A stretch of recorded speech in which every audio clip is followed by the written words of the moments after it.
Apparently, there was once a city in the north of Sweden called Korona, but somehow, we've all forgotten about it. I'm a police officer working in Kalix, a municipality close to where the lost city of Korona is supposed to have been. At that place, there are no signs of the city, only a dense forest.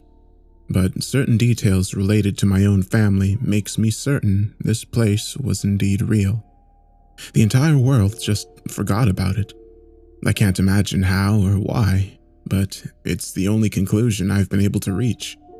For me, this all started when 2 Romanian blueberry pickers came into my small office to report something they had found deep in the dense forest. They didn't know enough Swedish or English to explain what it was that they had found, but it was immediately clear to me that it had terrified them completely.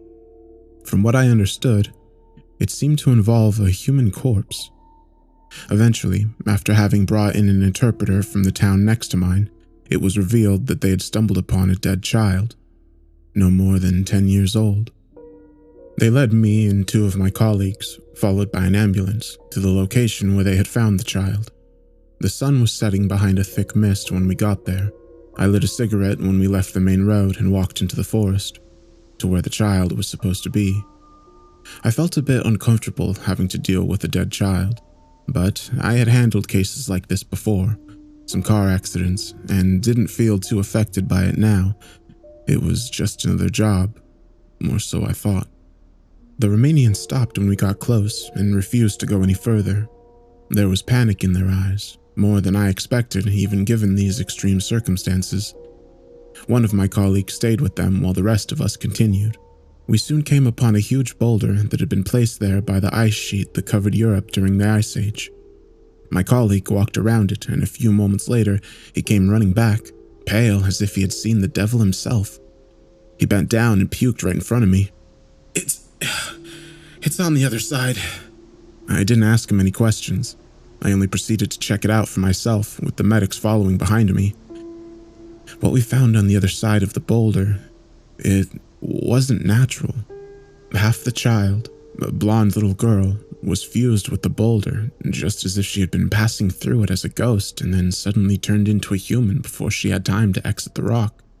Or, as my colleague later remarked, it was as if she had been teleported into the rock.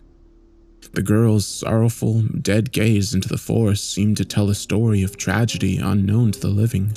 The medics quickly shielded away from her eyes in silence, horrified by the fate she must have suffered, but I couldn't look away. I've never been a religious man, but this experience made me doubt everything I'd believed before. I don't just mean the bizarre way the poor girl had lost her life, half engulfed by the boulder. There was something else about the girl as well, something that made me feel completely empty inside, just as if a piece of my own soul was ripped out of me, leaving an empty hole in my heart that quickly filled up with a sorrow I'd never felt before. It was a dreadful feeling, only made worse by the strange fact that a small part of me recognized the girl. I couldn't tell from where. Her face was like a vague memory of a dream recently forgotten. We collected ourselves and started talking, trying to make sense of the situation without any success while the medics approached the body. I tried to focus on the hard facts while we investigated the scene. The girl was wearing a pink jacket.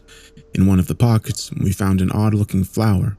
Its colors were exotic and resembled the wings of a beetle, and a yellow library card with a text that puzzled us. The Library of Korona, it said. The girl had written her name on the card as well. When I saw it, my world started spinning.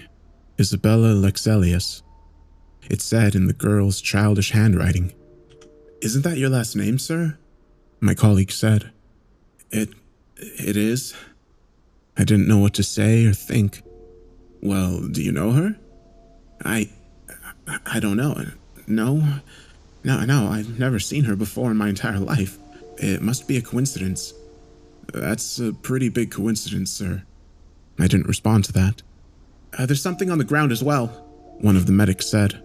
On the blood-stained moss beneath the girl, there was a notebook. It must have fallen out of her hand, the one that was hanging limply above the book. I picked it up and opened it. The pages were covered with small text, written with a different handwriting than the girl's. Sir, one of the medics said. We'll have to bring some tools to cut her down. Yes, I said absently.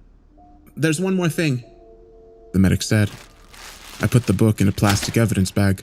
What? There's too much blood. The medic pointed to the ground. What do you mean there's too much blood? I asked. Beneath the boulder, sir. The medic explained. It's impossible for that blood to come from a child. A moment of silence, and then I said, We'll have to come back here with better tools. A day later, we successfully removed the upper body of the girl and brought it back to the morgue where it was examined. We also tried to lift the boulder with the help of a crane, but it wouldn't budge. Instead, we dug a hole under it, but we didn't find any new body parts. All we could do this day was sample as much of the blood as possible. During the examination of the body, I read the notebook.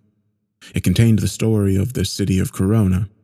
I was convinced it was fiction, a deranged story written by the man I thought must have killed the girl until a few weeks ago when the forensic lab called me. I still have a hard time believing it, but they told me there's no other way. They had tested the DNA of the girl and compared it to mine because of her last name. It was my idea since I didn't want anyone to suspect anything. We didn't think it would reveal anything, but it did. The 10-or-so-year-old girl, Isabella, was my daughter. I was sure it wasn't possible. 10 years earlier, I lived with my ex-wife. I never cheated on her, and certainly didn't have any children with her. We stayed together for 5 more years, so I would have known if she had had a baby during that time. And yet, there was nothing wrong with the test. Here is the transcript of the notebook. I've typed it out here in hopes that someone will remember the city of Korona or someone who might have lived in it. Please contact me if you have any information. This is what was inside the notebook. 5 years ago, I was a different person. I was younger back then, not just in the ordinary sense, but in spirit too. There was joy in my life, and I had hopes and dreams. That's all gone now. I don't have much time to write this down, but I will try and explain what happened to us, to our entire community, as well as I can. The event, as we have come to call it, occurred on July 9th, 2013. I was only visiting Korona over the day to take my niece, Isabella, to the grand opening of the Red Grove, the city's new amusement park. It was supposed to be the biggest one in Sweden, and Isabella had begged her parents to go to the grand opening, but neither of them had been able to due to work. So they called me and asked me to do it for them. I was their go-to person for when they needed help with Isabella, the only one they trusted. How I wish that hadn't been the case now, considering what happened. We arrived pretty early, a few hours before the opening, so that we wouldn't need to stay in line the whole day to get inside. The weather was amazing. It had rained earlier in the morning, so we had been a bit worried, but when we got to the city, there wasn't a cloud in sight. Isabella couldn't stop talking about how much fun we would have, and it warmed my heart to see her so happy. It took us a bit longer than expected to get to the amusement park, since one of the main streets had been closed off for a military parade. This didn't bother us that much. It rather increased the feeling of celebration in the air. To avoid the parade, we had to take a bus to the city center, the Freya Square, and from there, we had to take the subway to the yellow neutral business cluster, the tallest skyscrapers in Sweden. It was possible for us to walk to the Red Grove from there. There were people everywhere. It turned out that a lot of them had taken a ferry down the river that I didn't know about. This meant we had to stand in line after all. Isabella didn't mind, but I knew she would get hungry soon, and I worried that it would ruin her mood. Luckily, there was a man selling hot dogs from a cart that was pushing down the line. I bought a hot dog and soda for Isabella.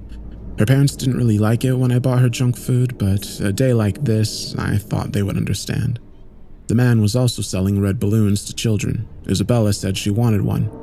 I tried to tell her that she would have to carry it around all day, that there would be more balloons inside the amusement park, but she wouldn't listen.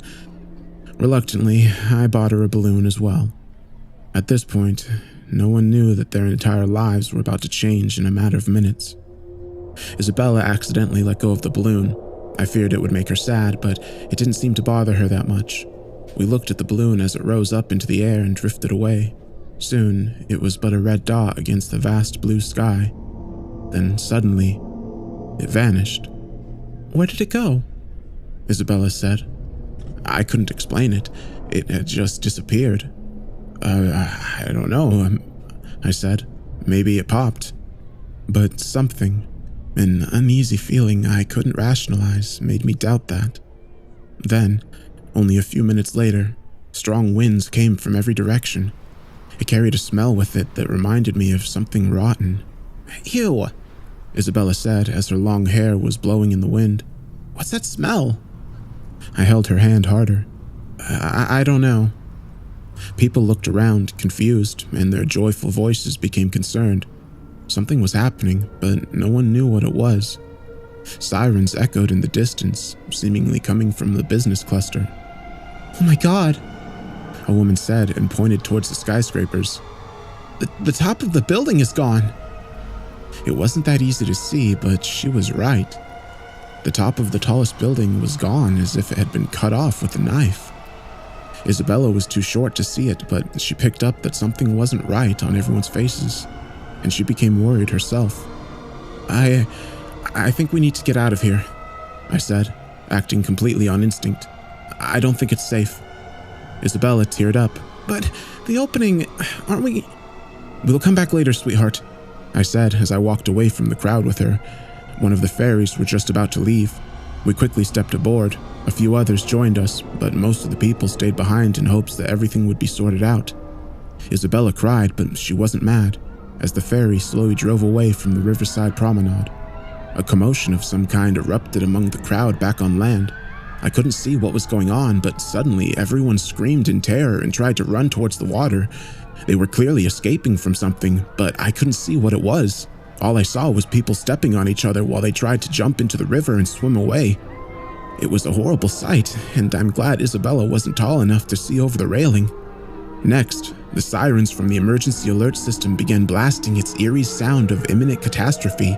Everyone asked questions no one had any answers to. Most people I heard thought we were under attack, either by terrorists or the Russians. I picked up my phone to call my sister, but there was no signal. I tried with Isabella's phone as well, without any luck. I soon discovered that no one had any signal. At the sides of the river that passed through the city, people were looking out of their windows, trying to get a glimpse of what was going on. But the only thing they could see that was out of the ordinary was the cut-off building in the yellow neutral business cluster. Look, Isabella said and pointed at the sky. I've never seen such a big bird before. An enormous bird-like creature soared high above us. It was pitch black, although it was impossible to say for sure. It seemed to be just as confused about seeing us as we were seeing it. It circled the city center a few times and then flew away again. The sight of the giant bird, or whatever it truly was, turned our anxious confusion into terror. We still didn't know what had happened, but now we knew it didn't have anything to do with terrorists or some foreign power. This was something else. Something impossible to believe and yet at the same time impossible to deny. The ferry led us off a bit further down the river, close to the Fraser Square. People seemed to be in a state of panic, although no one knew what was wrong. Some were packing their cars to escape the city, others were running somewhere, perhaps to their loved ones, but most people clustered around police officers, city workers, or military personnel from the parade to try to get some information. But they only got the same answer over and over again, yelled at them so that it could be heard over the sirens from the emergency alert system, that nothing was known and they needed to return to their homes and listen to the radio for more information. How are we supposed to listen to the radio when the power's out?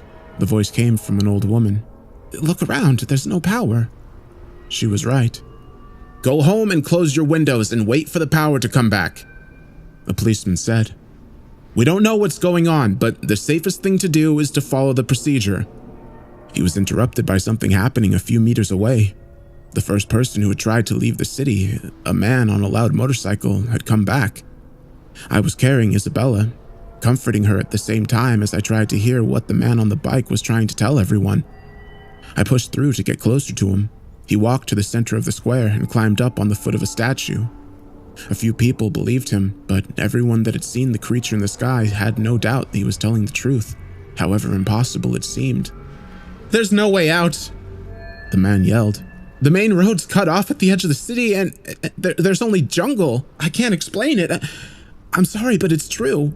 We are surrounded by a dense, thick jungle, and there's no way around it. Then it's true. A policeman whispered to himself next to me. For the love of God, it was all true.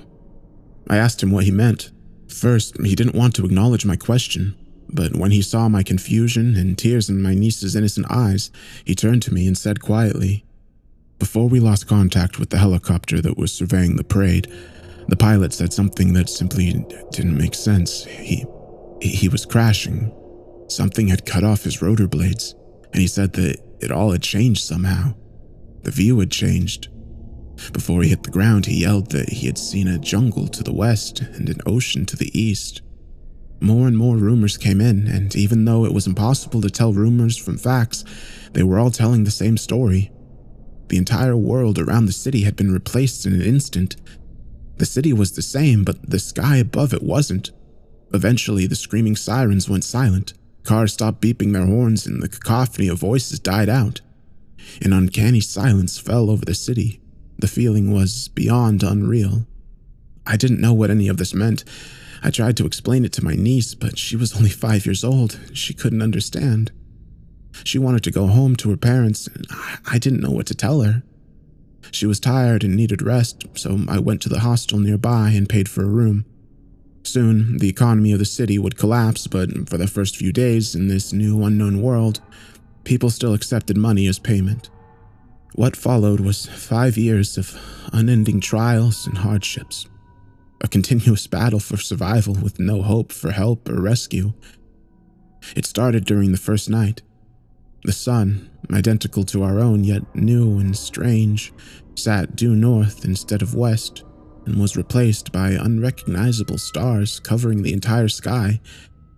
As I looked up at them from the small window in our room, I didn't feel awe, but rather I felt completely lost. The strange feeling during all these years must have been the paradoxical sensation of familiarity on the streets mixed with the awareness of total displacement.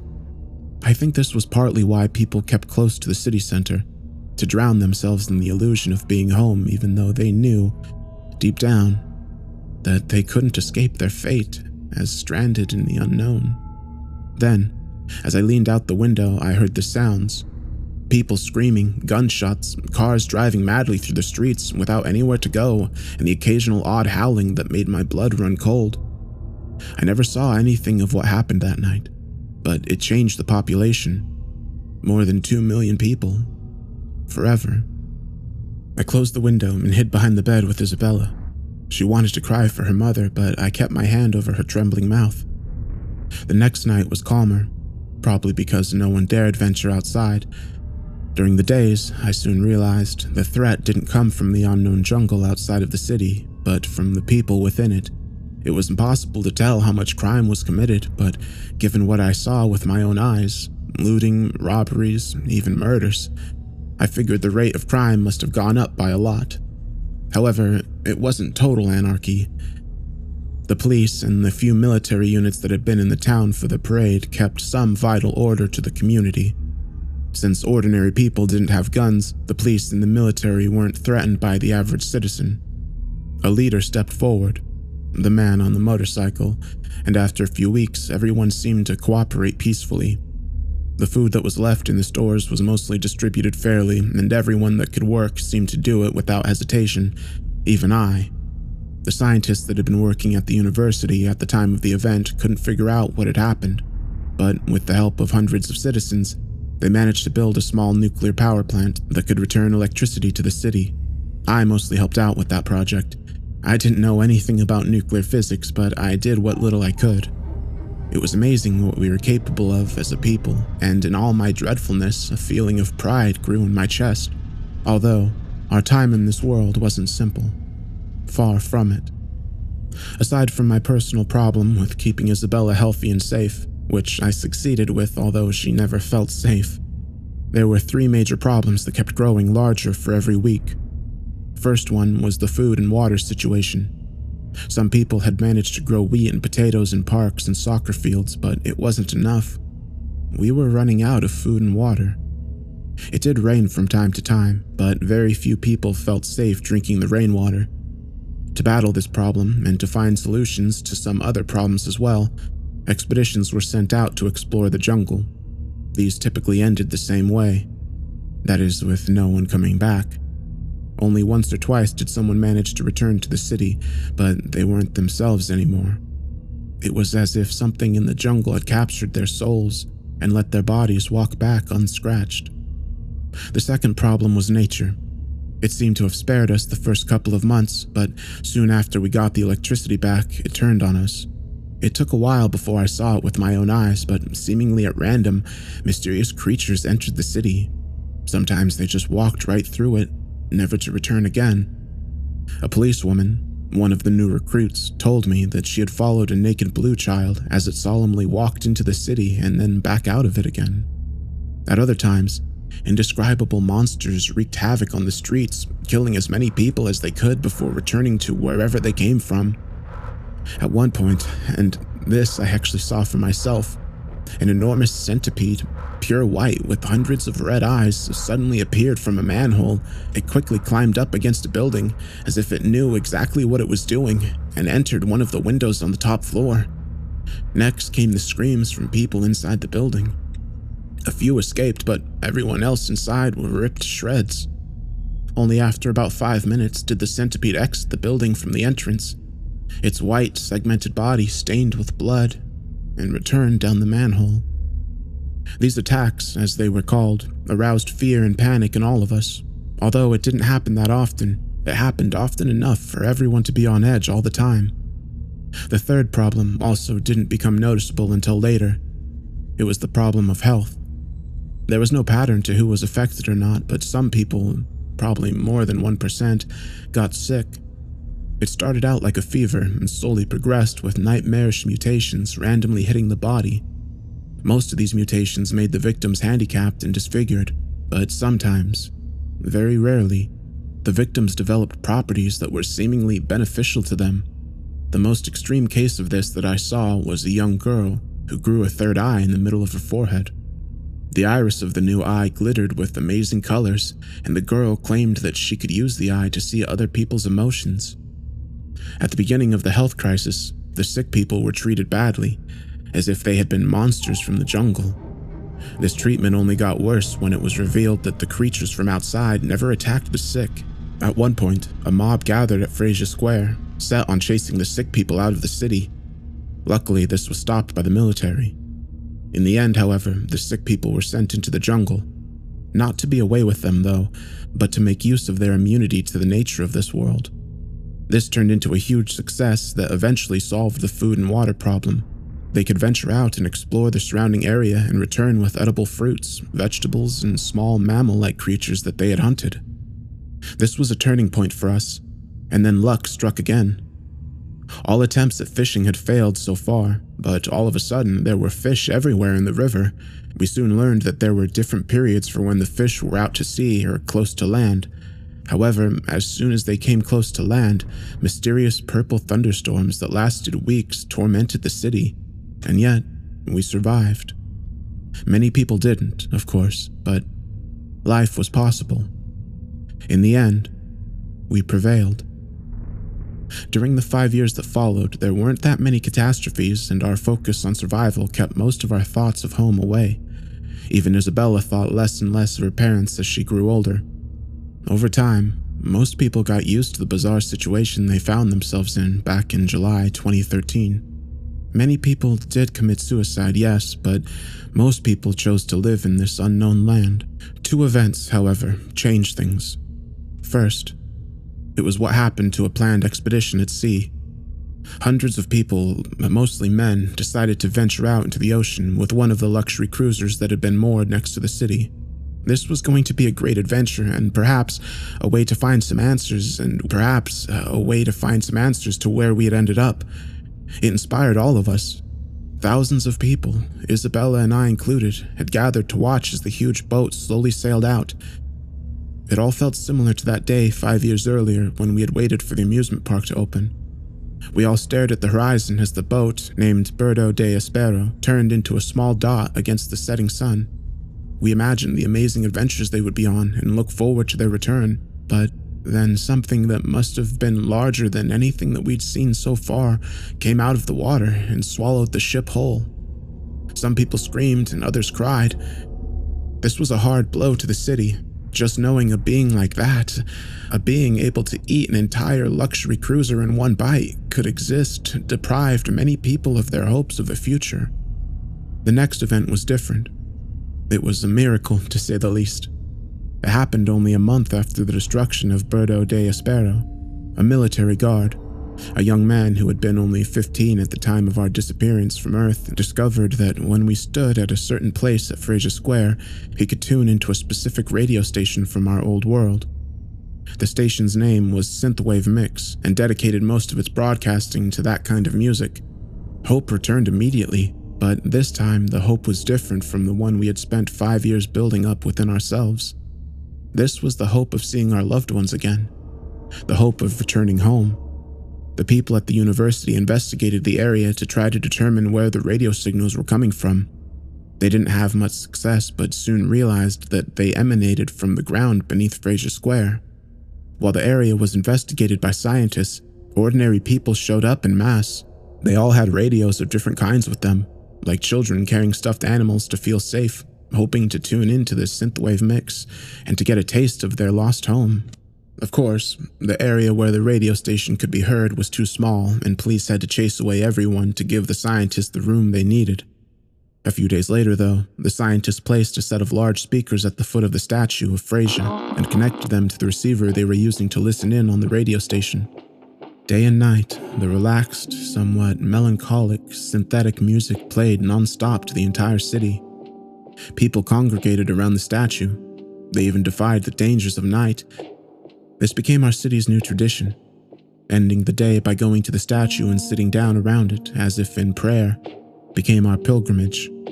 It wasn't exactly the music that drew people to the square, but rather its origin. Still, the electronic melodies soon turned into a symbol of all of our hopes and desires. From time to time, people got up and danced, sometimes while crying from a bittersweet joy difficult to explain. Although, the thing that made us all go silent and become totally focused was when the host said something. Usually, they only spoke about the music they were broadcasting, completely unaware that an entire city full of people were listening to them almost religiously. But on rare occasions, they talked about the world outside. At those times, it felt like our hearts collectively stopped in anticipation. Would they say something about us? About their efforts to figure out where we had all gone and how they would bring us back? But there was never any news about us, just as if they had already forgotten about us or never known about us at all. The tragic fate of the city of Korona never came up, yet we never lost faith. It took a long time, and now I'm getting closer to the present day, but eventually, the scientists decided that it would be worthwhile digging a large hole right where the radio waves seemed to sip out of the ground. This was no easy task, and neither was it safe, but the work took weeks. Again, we all helped. No one really knew what exactly we were looking for. We only knew that it was something.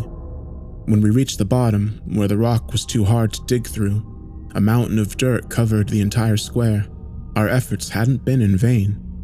We discovered, right beneath the place where the radio waves had been picked up, there was a small hole in the bedrock. People were asked to back away from it while the scientists investigated it. First, they tried to measure how deep it was. This took some time since it was hard to find a long enough rope. In the end, it was estimated to be about 700 meters deep. Next, some equipment was sent down, tied to the end of the rope. Everything that was sent down was swallowed up by the hole. Of course, no one knew where it went, but we all thought the same thing, that somehow it had returned home. It was a reasonable assumption, given that the only thing coming out of the hole, the radio waves, came from Earth. We all rejoiced in this discovery. More experiments were done, and although some questions remained unanswered, the consensus, even among the scientists, was that the hole really was a portal back to our own world. There were two large problems that needed to be solved, though. The first was the safety. Every time something tied to the rope disappeared at the bottom of the hole, the rope was cut off, just like the skyscraper 5 years earlier. This meant that it was possible that whoever entered the hole would be cut off as well. However, this problem was solved pretty soon by tying a camera to the rope connected to a screen above ground. It was discovered that the rope was only cut off when pulled back. As long as it wasn't pulled back, the screen still received signals from the camera.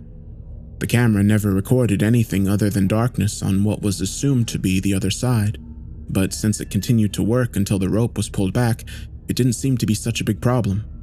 After all, some technical issues were expected under the circumstances. The second problem was that the hole was too small for anyone to fit into. Many attempts were made to widen the hole, but the bedrock seemed to be made out of stronger material than any of our machines could tear into. This was extremely frustrating. It made us feel like we had reached the finish line only to discover that we were unable to cross it. In the end, one of the scientists said she wanted to send her 10-year-old son down the hole. He was small enough to fit into it. This was widely debated for some time before it was approved. The mother argued that the city of Korona was no place for her son, and that all evidence suggested the hole was the only way home. The boy was brave. He knew he would probably never see his poor mother again, but still went through it. He was given a walkie-talkie, and after a tear-filled goodbye to his mother, he was sent down the 700 meters deep, pitch-black hole. He was instructed to radio in after he reached the other side, confirming he was safe. After the rope was pulled back, the mother waited and waited for her son to report. However, he never did. For weeks, the mother sat at the edge of the hole, under merciless heat and under pouring rain, calling her son over and over again with her walkie-talkie. No one knew what, if anything, had gone wrong, since no other radio waves had been picked up other than the synthwave mix. It was possible that other radio waves simply couldn't enter into our world for some reason. Still, the authority deemed the hole too unsafe for anyone else to enter. This didn't change people's minds, though. The hole represented the only true hope we had felt in years, and given all of the terrible things in our world that could destroy us at any moment, as easily as it is for us to blow out a candle, the small risk of going through the hole seemed to be more than acceptable. The hole was guarded by the police, but most of the police shared the city's collective opinion that the hole was the only way out. Not for any of the adults, but for our children. And now I'm sitting here, in the room I paid for 5 years ago, writing this down. During the last few weeks, many parents have been sending their children down the hole at night. This world is truly no place for them. Although they could survive, they deserve better. Hence, like many others, I've decided to send Isabella home. When I told her about it, she looked at me with happiness in her eyes I hadn't seen since we were transported to this dreadful, God-forsaken world. I've been writing this all day now. It's a testimony to what happened to Korona. I will give this notebook to Isabella. I'm sure that she will be able to give it to her father. Somehow, I know it in my heart that she will find her way home to her parents. Soon it will be dark, and I will bring Isabella to Fraser Square one last time. I'm sorry it took so long.